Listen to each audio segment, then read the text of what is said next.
Hey, welcome to another segment of A Couple Minutes with Clint. Thanks for joining us. Hope you find something positive and uplifting about the stories that we share with you. In the 1870s, in Bridgeport, Connecticut, you got this huge pie company. This great big plant, all they do is they bake pies.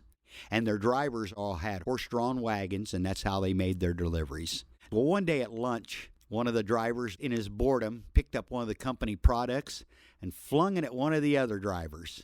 And it was so much fun, it released so much energy that every day, pretty much at lunch, they'd grab company products off the shelf and throw them at each other. And they got pretty good at it. And they learned with flips of their wrist and the way they held the product, they could make it fly.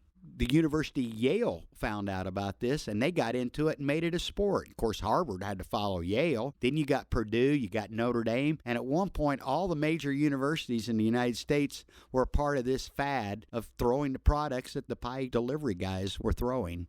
Of course, one of the presidents of the company came by and saw them doing that.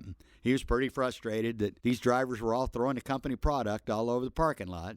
But then he realized how much fun they were all having. He thought, well, it's a good way to burn off energy. There seems to be some camaraderie created by this. Now, that pie company's out of business, although they did survive into the 1950s. But the item that the drivers were all throwing wasn't the pie itself.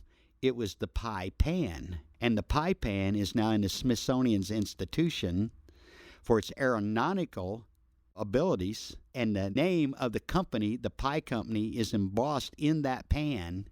And the name of the pie company, we'll tell you what product I'm talking about, was the Frisbee Pie Company of Bridgeport, Connecticut, and thus the Frisbee was created in 1870 by a bunch of pie delivery drivers.